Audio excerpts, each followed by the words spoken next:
Hi all, ഇന്ന് നമുക്കൊരു പുതിയ കോഴ്സിലേക്ക് എക്സിസ്റ്റിംഗ് ആയിട്ടുള്ള കോഴ്സിലെ കണ്ടൻസ് എങ്ങനെ എടുക്കാമെന്നുള്ളത് കാണിച്ചു തരാം. ഇപ്പോൾ ഇവിടെ ഞാൻ സോഫ്റ്റ്വെയർ പ്രൊജക്റ്റ് മാനേജ്മെൻറ്റ് എന്നുള്ള കോഴ്സിലേക്ക് വേറൊരു കോഴ്സിലത്തെ കണ്ടൻറ്റ് എങ്ങനെ റീയൂസ് ചെയ്യാമെന്നുള്ളത് പറഞ്ഞുതരാം. കോഴ്സ് ഓപ്പൺ ചെയ്യുക. കോഴ്സ് ഓപ്പൺ ചെയ്ത ശേഷം നമ്മളിവിടെ റിപ്പോർട്ടിൻ്റെ തൊട്ടടുത്തുള്ള 3 ഡോട്ടില്ലേ അവിടെ ക്ലിക്ക് ചെയ്യുക. അവിടെ കോഴ്സ് റീയൂസ് എന്ന് പറഞ്ഞിട്ടുള്ള ആ ടാബ് എടുക്കുക. ദെൻ അവിടെ ഇമ്പോർട്ട് ഇവിടെ ക്ലിക്ക് ചെയ്യുക. ദെൻ നമുക്ക് ഏത് കോഴ്സാണ് വേണ്ടത് എന്നുള്ളത് എന്ത് ചെയ്യുക, ഇവിടെ നോക്കുക. ഇനി അവിടെ കണ്ടിട്ടില്ലെങ്കിൽ നമ്മൾ എന്ത് ചെയ്യുക, സെർച്ച് ചെയ്യുക. ഞാനിവിടെ സോഫ്റ്റ്വെയർ എഞ്ചിനീയറിംഗ് എന്ന് പറഞ്ഞിട്ടുള്ള കോഴ്സിലെ കണ്ടൻ്റാണ് എനിക്ക് മൂവ് ചെയ്യേണ്ടത്. അപ്പോൾ ഞാനവിടെ സോഫ്റ്റ്വെയർ എഞ്ചിനീയറിംഗ് എന്നുള്ളത് പറഞ്ഞ് സെർച്ച് ചെയ്തു. സെർച്ച് ചെയ്തപ്പം അത് റിലേറ്റ് ചെയ്തിട്ടുള്ള ഒരു കോഴ്സ് ഇവിടെ വന്നു. അപ്പം ഞാൻ ആ കോഴ്സ് സെലക്ട് ചെയ്തു. ദെൻ കണ്ടിന്യൂ കൊടുത്ത സമയത്ത് നമുക്ക് ഇമ്പോർട്ട് സെറ്റിങ്സ്, അതായത് നമുക്ക് അതിൽ ഫയൽസ് വേണോ, അതേപോലെ തന്നെ കലണ്ടർ ഇവൻറ്റ്സ്, ക്വസ്റ്റ്യൻ ബാങ്ക്, അങ്ങനത്തെ കാര്യങ്ങളൊക്കെ വേണോ എന്നുള്ളതുണ്ട്. അത് നമ്മൾ ഡിഫോൾട്ടായി കിടക്കുന്ന പോലെ കിടന്നോട്ടെ. ദെൻ നെക്സ്റ്റ് കൊടുക്കുക. ദെൻ അതിനുശേഷം ആ കോഴ്സിൽ, ഇപ്പോൾ സോഫ്റ്റ്വെയർ എഞ്ചിനീയറിംഗ് എന്ന് പറഞ്ഞിട്ടുള്ള കോഴ്സിലെ എല്ലാ കണ്ടൻറ്റും ഇവിടെ വന്നിട്ടുണ്ടാവും.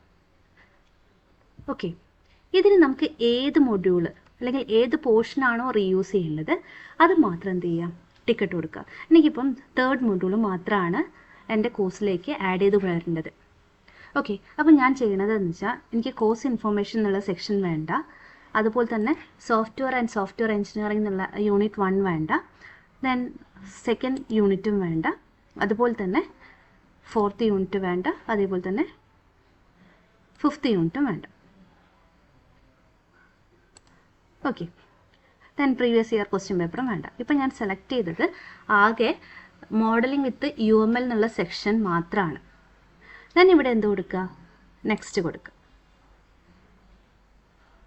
നെക്സ്റ്റ് കൊടുത്ത സമയത്ത് നമ്മളിവിടെ എടുത്തിട്ടുള്ള കാര്യങ്ങൾ, ഇത് എന്തൊക്കെ പ്രിവിലേജസ് ആണോ വേണ്ടത് അതിവിടെ ടിക്കറ്റ് വന്നിട്ടുണ്ടാവും. ദെൻ അതേപോലെ തന്നെ നമ്മളിവിടെ സെലക്ട് ചെയ്ത കാര്യങ്ങൾ മാത്രം, അതായത് 3rd മൊഡ്യൂളിൽ മാത്രം എനിക്ക് കണ്ടൻറ്റ് വേണ്ടു. അപ്പോൾ അത് ഞാനിവിടെ ടിക്കറ്റ് വെച്ചിട്ടുണ്ട്. ബാക്കിയെല്ലാം ക്രോസ് ആണ്, കാരണം ഞാൻ അതൊന്നും സെലക്ട് ചെയ്തിട്ടില്ല. ദെൻ അതിന് ശേഷം പെർഫോം ഇമ്പോർട്ട് എന്ന് പറഞ്ഞിട്ട് കൊടുക്കുക. Okay, import complete. Click to return and return to the course. Okay,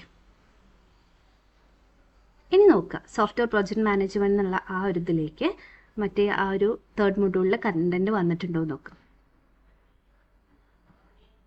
നോക്കൂ, യൂണിറ്റ് 3 മോഡലിംഗ് വിത്ത് UML, അതിലത്തെ കണ്ടൻറ്റും കംപ്ലീറ്റ് എന്ത് ചെയ്തു, ഇവിടേക്ക് എനിക്ക് കോപ്പി ചെയ്യാൻ വേണ്ടിയിട്ട് പറ്റിയിട്ടുണ്ട്. ഓക്കെ, ഈ ഒരു കൺസെപ്റ്റ് മനസ്സിലായി എന്ന് വിചാരിക്കുന്നു.